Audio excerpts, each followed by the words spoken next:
Shalom, bertemu lagi ya dalam renungan hari ini. Puji Tuhan, hari baru, berkat baru, penyertaan Tuhan yang selalu ada dalam hidup kita. Kita ingat itu. Amin ya. Bahwa Tuhan itu selalu menyertai kita setiap langkah kita. Tindakan apapun yang kita lakukan, keputusan apapun Tuhan tahu.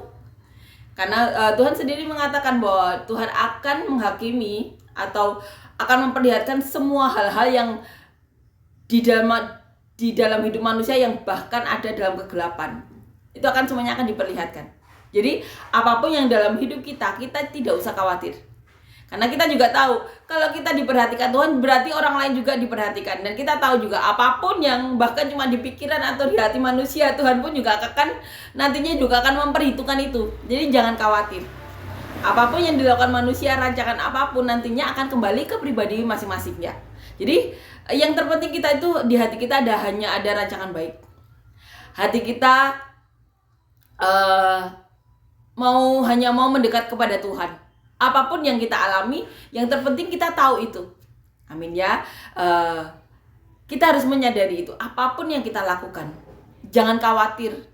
Tindakan manusia itu juga ada di kontrol Tuhan. Seperti kita juga tahu bahwa tindakan kita, apapun hidup kita tuh ada di kontrol Tuhan. Begitu juga manusia lain. Jadi apabila kita tahu kita dirancang-rancangan yang jahat atau yang tidak baik, kita tahu itu bahwa itu nanti akan mereka pertanggungjawabkan. Kita hanya sebatas memberitahu. Kalau mau diberitahu, mumpung ada di dunia kan itu kesempatan mereka untuk bertobat. Kesempatan bukan mereka, kesempatan kita juga. Saya, Anda, kita semuanya. Selama kita hidup di dunia ini, masih ada di dunia ini kesempatan baik untuk kita bisa menjadi apa yang sesuai dengan kehendak Tuhan. Amin ya. Jadi apapun yang dalam diri manusia, jangan khawatir. Tuhan itu tahu semuanya. Dan nantinya akan dipertanggungjawabkan, bahkan rancangan yang baru rancangan saja, nanti semuanya akan dipertanggungjawabkan. Jadi tidak usah khawatir kepada orang-orang ya yang akan mereka lakukan ya. Yang terpenting kita saat mereka melakukan sesuatu, kita tahu bagaimana untuk memberi tanggapan ya. Kalau kita perlu hanya diam saja, tapi kalau kita perlu untuk menjelaskan ya jelaskan saja. Kecuali kalau ada orang-orang yang tidak hanya merancang-rancangan yang jahat tapi melakukannya. Itu kan kalau sudah melakukan kan berarti itu delik.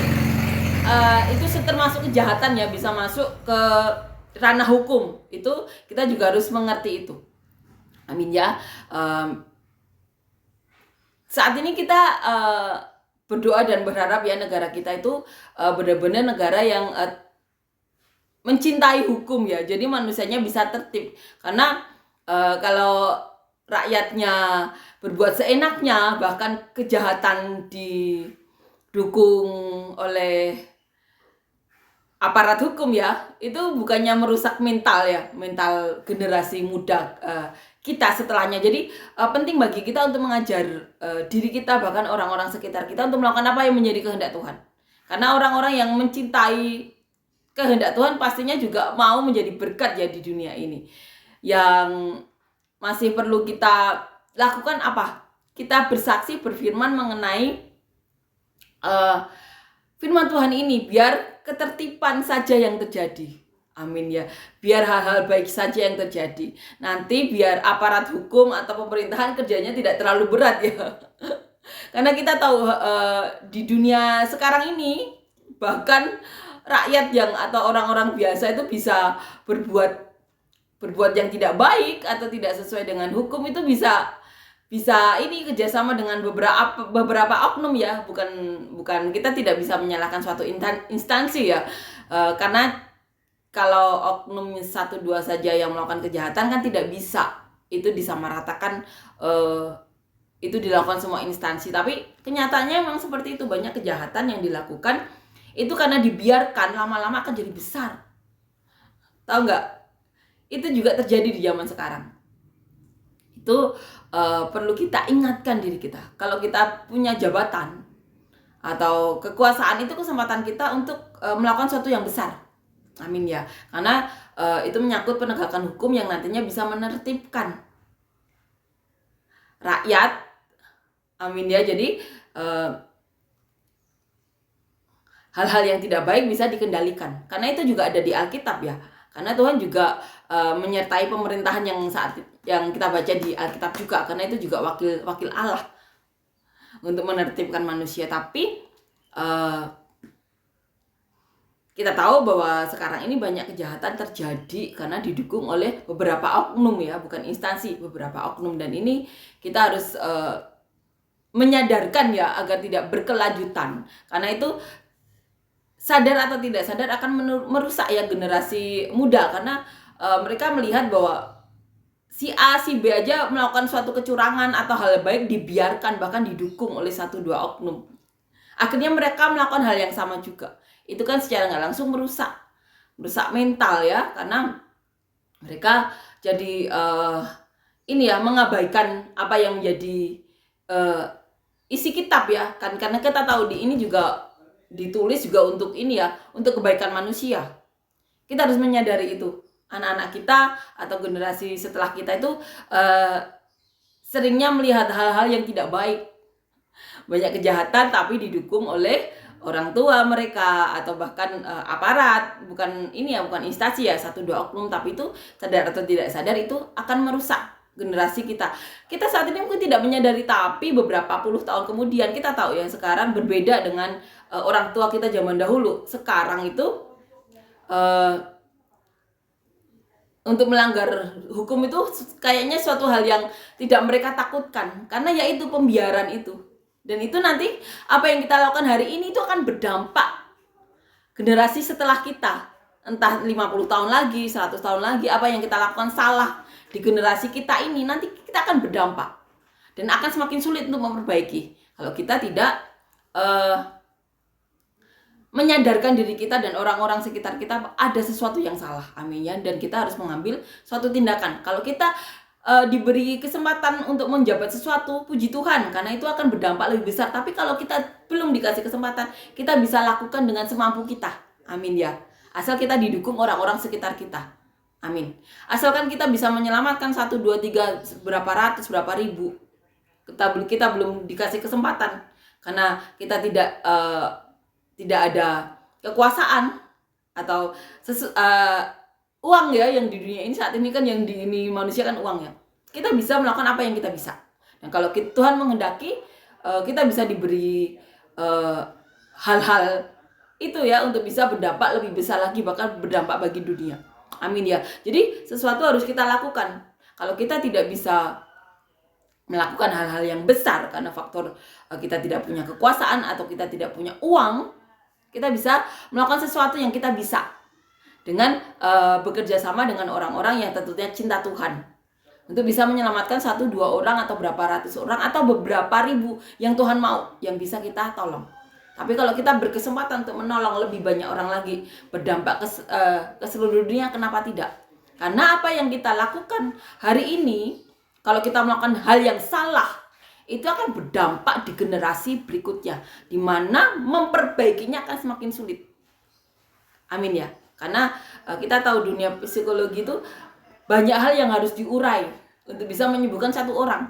Jadi daripada kita menyembuhkan karena akibat dosa atau kesalahan di masa lalu, kenapa kita tidak mulai dari sekarang? Amin ya. Kita mencegahnya dulu. Itu perlu kerjasama ya, perlu hati orang-orang yang benar-benar mencintai Tuhan. Amin ya. Bantu semua orang yang bisa kita bantu. Dan kalau kita mengalami atau posisi di posisi tersebut yang kita bisa berubah menjadi seperti manusia dunia, di mana banyak melakukan kejahatan karena sering kecewa atau tersakiti, jangan sampai itu kita izinkan. Karena kita tahu tujuan kita tuh bertemu dengan Tuhan. Amin ya. Kita harus tahu, kita harus contoh Paulus, kita harus contoh rasul-rasul atau murid-murid yang banyak mendapatkan ketidakadilan, tapi mereka menaruhnya di kaki Tuhan. Mereka berserah karena mereka tahu bahwa nantinya mereka itu tujuannya bertemu dengan Tuhan, dibangkitkan seperti Tuhan Yesus. Tuhan Yesus adalah anak sulung. Apa yang didapat Tuhan Yesus nantinya akan juga didapat manusia. Tuhan Yesus dibangkitkan, kita nanti juga akan dibangkitkan. Amin ya. Itu kekuatan para rasul dan para murid. Surga yang dijanjikan Tuhan itu benar-benar nyata bagi mereka. Senyata ketika Tuhan Yesus menguatkan mereka beberapa tahun saat di bumi. Senyata Tuhan Yesus naik ke surga, mereka melihat dengan mata kepala sendiri. Senyata ketika lawatan Roh Kudus, di mana Roh Kudus adalah bagian dari Allah, itu memenuhi diri mereka. Jadi mereka kuat menghadapi apapun. Amin ya. Kiranya kita semakin dikuatkan untuk bisa menguatkan, kita bisa saling bantu, saling support, saling dukung untuk menjadi seperti apa yang Tuhan mau. Ya, amin ya, puji Tuhan, amin. Kita akan nyanyikan lagu yang pertama.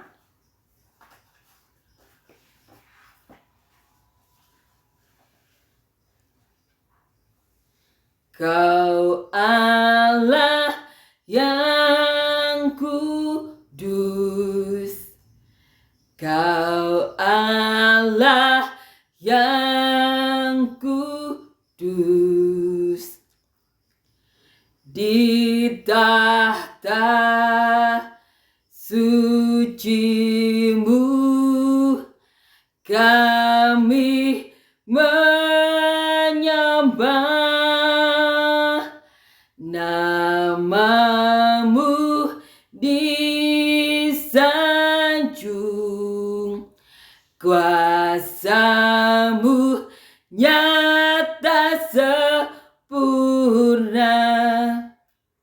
kami puja Engkau Raja mulia. Amin ya, puji Tuhan, amin. Kita akan renungkan ya ayat firman Tuhan di pasal yang ke-9, 2 Korintus pasal yang ke-9 ayat 6 sampai 15. Judul perikopnya, memberi dengan sukacita membawa berkat.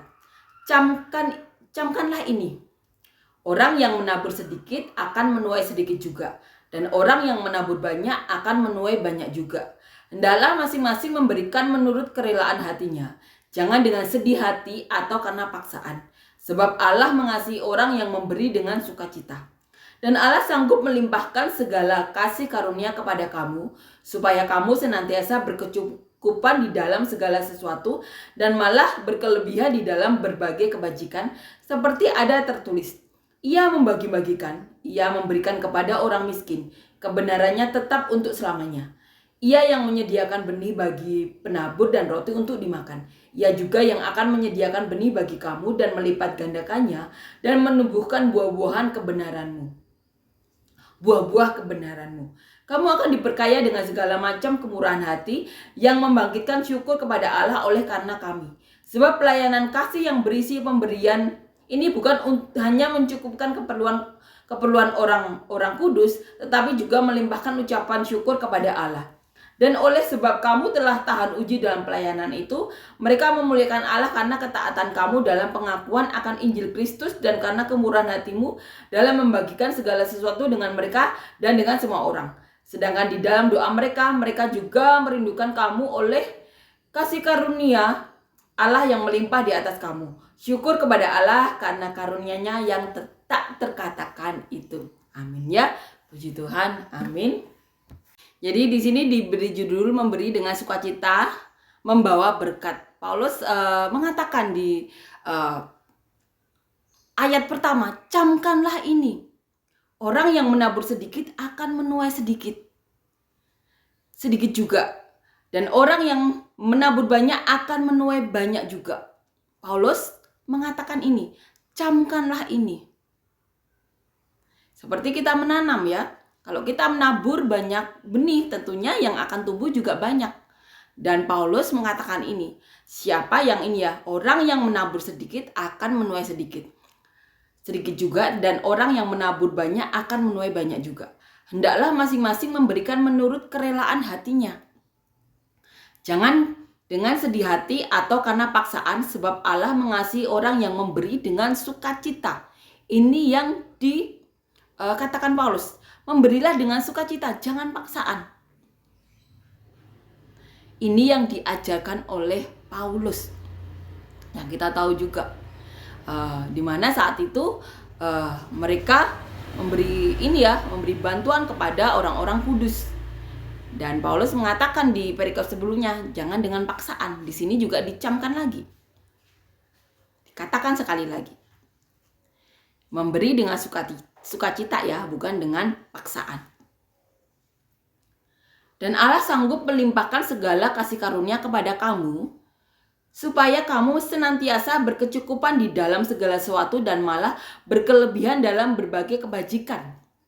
Jadi, Paulus mengatakan Allah itu sanggup melimpahkan segala kasih karunia kepada kamu. Paulus mengatakan itu. Allah itu sanggup memberkati kita. Memberkati, katakan di sini, melimpahkan segalanya, segala kasih karunia kepada kamu, supaya kamu senantiasa berkecukupan di dalam segala sesuatu, dan malah berkelebihan dalam berbagai kebajikan. Seperti ada tertulis, ia bagikan, ia memberikan kepada orang miskin, kebenarannya tetap untuk selamanya. Amin ya. Allah sanggup memberkati. Bahkan dengan segala kelimpahan ya. Ini yang dikatakan oleh Paulus. Ia yang menyediakan benih bagi penabur dan roti untuk dimakan. Ia juga yang menyediakan benih bagi kamu dan melipat gandakannya dan menumbuhkan buah-buah kebenaranmu. Allah sendiri yang menyediakan benih itu. Kita sanggup melakukan sesuatu karena Allah kan menyanggupkan kita. Dan itu dikatakan Paulus, ia yang menyediakan. Kita harus tahu itu. Kalau kita bisa melakukan kebajikan, kebenaran, atau hal-hal baik, di mana di sini dikatakan menabur ya, karena Allah yang menyediakan bagi diri kita. Amin ya. Kamu akan diperkaya dalam segala macam kemurahan hati yang membangkitkan syukur kepada Allah oleh karena kami. Jadi, katakan Paulus, kamu akan diperkaya dalam segala macam kemurahan hati yang membangkitkan syukur kepada Allah oleh karena kami. Jadi Paulus mengatakan, kalian akan diberkati. Dan kalian akan mengucap syukur kepada Allah karena mereka kenal Paulus.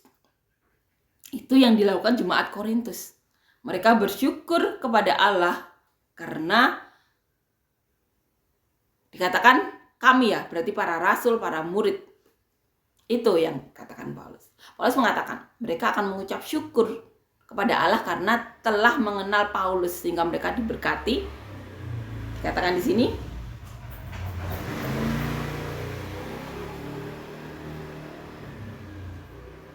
kamu akan diperkaya dalam segala macam kemurahan hati.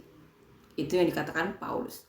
Sebab pelayanan kasih yang berisi pemberian ini bukan hanya mencukupkan keperluan orang-orang kudus, tetapi juga melimpahkan ucapan syukur kepada Allah. Jadi bukan hanya melimpahkan atau memenuhi kebutuhan atau keperluan orang-orang kudus, tetapi juga karena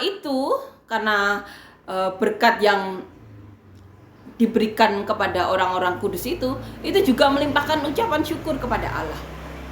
Amin ya. Bukan hanya materi, tetapi secara rohani itu menimbulkan ucapan syukur yang melimpah-limpah juga. Dan oleh sebab kamu telah tahan uji dalam pelayanan itu, mereka memuliakan Allah karena ketaatan kamu dalam pengakuan akan Injil Kristus, dan karena kemurahan hatimu dalam membagikan segala sesuatu dengan mereka dan dengan semua orang. Itu yang dikatakan Paulus, bahwa karena mereka telah tahan uji dalam pelayanan, membuat mereka memuliakan Allah karena ketaatan jemaat Korintus. Dan karena walaupun mereka sudah diuji banyak hal, mereka tetap mempunyai kemurahan hati. Itu ya. Dalam ini ya, membagikan segala sesuatu dengan mereka dan dengan semua orang. Sedangkan di dalam doa mereka juga merindukan kamu oleh kasih karunia Allah yang melimpah di atas kamu. Syukur kepada Allah karena karunia-Nya yang tak terkatakan itu. Amin ya. Jadi di sini memberi dengan sukacita membawa berkat. Dan di sini di perikop terakhir ini dikatakan, di ayat terakhir di perikop ini katakan syukur kepada Allah karena karunia-Nya tak terkatakan itu. Amin ya. Jadi di saat itu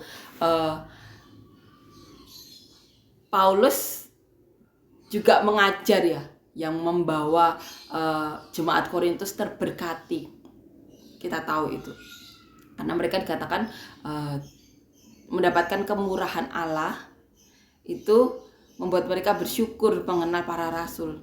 Amin ya. Jadi di saat itu Paulus banyak mengajar, bukan hanya secara ini ya, spiritual saja, tetapi hal-hal yang bisa mendukung mereka mendapatkan berkat. Amin ya. Mereka saling support, saling dukung, dan kiranya apa yang dilakukan oleh para rasul, para murid Tuhan Yesus 2000 tahun yang lalu yang membawa berkat kepada jemaat juga bisa kita contoh ya. Untuk banyak orang bisa menjadi saluran berkat bagi Allah. Nama Tuhan yang dipermuliakan, banyak ucapan syukur di muka bumi ini. Amin ya. Kasih karunia melimpah-limpah kepada banyak orang. Amin ya. Itu juga yang seharusnya kita lakukan ya, untuk bisa menjadi saluran berkat bagi Tuhan selama kita hidup di dunia. Amin ya. Kita hidup di dunia berapa lama sih? 100 tahun, 200 tahun, atau 300 tahun? Itu bagi Tuhan hanya sementara, beberapa menit, beberapa detik saja. Tapi apabila kita kesempatan kita ini kita lakukan ya, karena kita tahu itu menyenangkan hati Tuhan, maka kita akan selama di dunia ini akan ini ya, bisa menjadi saluran berkat. Bisa seperti para rasul 2000 tahun yang lalu, bahkan nama mereka sampai dikenal banyak orang sampai sekarang, karena mereka tahu Tuhan mereka tuh hatinya seperti apa, Allah mereka tuh apa yang dimau, mereka tahu itu. Nah, ada Roh Kudus dalam hati mereka, mereka bisa mengerti isi hati Tuhan. Amin ya. Dan kiranya itu juga yang kita lakukan selama kita ada di muka bumi ini. Amin ya. Puji Tuhan, amin. Kita ini ya akan nyanyikan lagu yang kedua. Kasih-Nya seperti sungai, kasih-Nya seperti sungai, kasih-Nya seperti sungai di hatiku,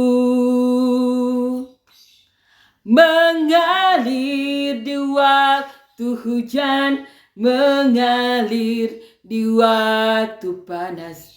Kasih-Nya seperti sungai di hatiku.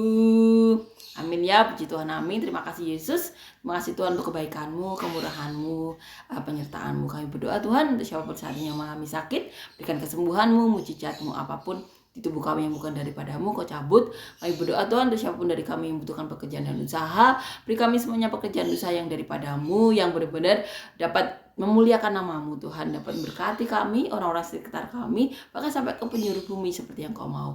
Kami juga berdoa Tuhan untuk siapapun dari kami yang membutuhkan pasangan hidup, berikan kami pasangan hidup yang berbeda daripada-Mu, yang takut Engkau, yang cinta Engkau, yang dapat membawa kami, keluarga kami lebih dekat lagi kepada-Mu. Berikan kami anak cucu yang daripada-Mu, yang benar-benar mencintai Engkau, yang menyayangi Engkau, yang mau menjadi saluran berkat-Mu, dan mencintai kami seperti Dia mencintai Kau. Dan siapapun dari kami yang saat mengalami masalah, beban hidup, persoalan hidup, tantangan hidup Tuhan, bila Kau berikan solusi-solusi daripada-Mu Tuhan, jawaban-jawaban doa yang daripada-Mu, hujan berkat Tuhan, hal-hal yang baik, terobosan-terobosan Kau berikan. Dan kiranya kasih karunia-Mu, mujizat-Mu, penyertaan-Mu Tuhan, Roh Kudus-Mu melimpah dalam hidup kami semuanya. Terima kasih Yesus, Kau bernyata berada. Dalam nama Tuhan Yesus, amin.